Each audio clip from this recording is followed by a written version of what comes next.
today, we're jumping right into something that trips up a ton of people: the hidden rules of broker onboarding.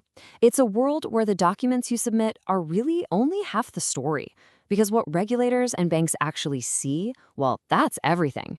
Let's just kick things off with a hard truth, one that gets a lot of brokers into hot water. You might think, hey, I've uploaded a mountain of documents, I'm good, right? Well, that's a pretty dangerous assumption, because regulators and banks are looking for something way deeper than your ability to click upload. And this all leads to the core problem, what we call the compliance gap. It's this huge disconnect between what brokers are busy doing and what their partners and regulators are actually looking for. And frankly, this is the exact spot where onboarding processes grind to a halt, get flagged, or just fail completely. Okay, so you can really see the two mindsets at play here. On one hand, you've got the broker, who's totally focused on quantity, just getting all the files in, checking all the boxes. But on the other side, the regulator, the bank, they couldn't care less about the number of files. They're looking for quality. They're piecing together a story to see if it's a narrative that actually holds up. This brings us to a really big one: source of funds. A lot of people think it's just a bank statement, but it's not. It's a financial story. Think about it. Can they trace the money? Follow the breadcrumbs from where it started, say a salary, all the way to a trading account in a way that's totally clear, logical, and makes perfect sense. If that story has plot holes, compliance just falls apart.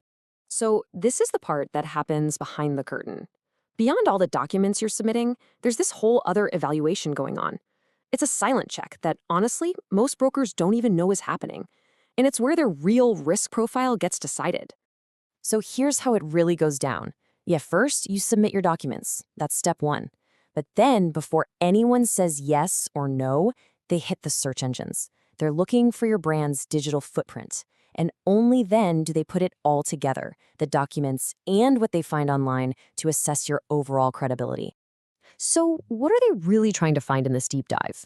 It pretty much boils down to four things. First up, clarity. Is the money trail easy to follow, or is it a mess? Then consistency. Does the story you're telling actually match the client's profile? Next, credibility. Can we verify any of this? And finally, the big one people miss: presence. Does their online footprint back up their claim of being a legit business? And this is where things get really interesting. In this world of compliance and onboarding, having no digital presence, being silent online, that's not a neutral thing. In this case, no news is absolutely bad news. Let me paint you a picture. Imagine two brokers.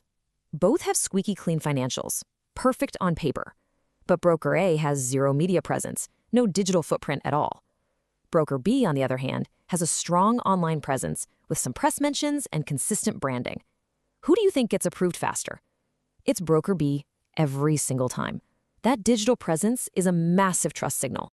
So what's the bottom line here? When your narrative is weak, both in your paperwork and online, it all boils down to one word: friction.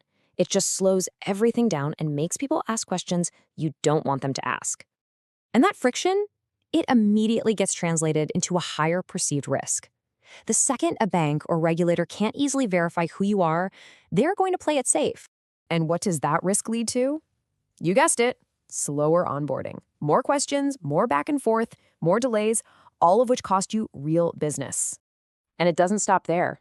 If this keeps happening, if you keep getting these delays and flags, you start looking at real reputational damage. You get known as a firm that's just difficult. And here it is, the big one, the thing that keeps people up at night: license risk. In a worst-case scenario, if you have repeated compliance failures and you're seen as high risk, your actual license could be on the line. Okay, so that's the problem. It sounds pretty grim, right? But here's the thing. You don't have to just sit back and play defense. The winning move is to get ahead of the story, to actively control your own narrative before anyone even has a chance to question it.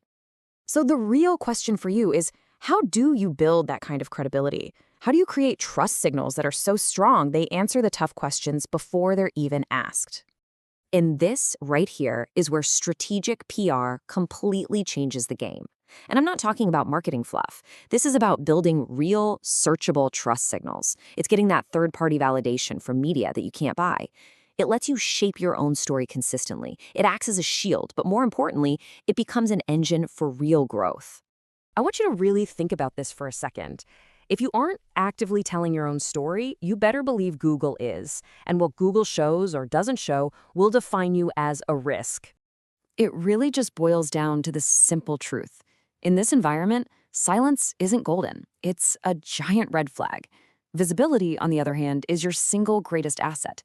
It signals you're legitimate, and it builds that foundation of trust. All right, let's bring this all home. The goal here isn't just about being compliant. It's about being seen as credible. It's about winning the perception game, because that's the game that's really being played. You see, the brokers who are really winning out there, the ones who are in it for the long haul, they get this. They don't just try to scrape by passing the minimum checks. They are proactively building and controlling how everyone, clients, partners, regulators, sees them. So here's what I want you to walk away with. Stop thinking about just meeting the bare minimum requirements. Start thinking about building authority. Because in the world we live in today, authority is the ultimate form of compliance.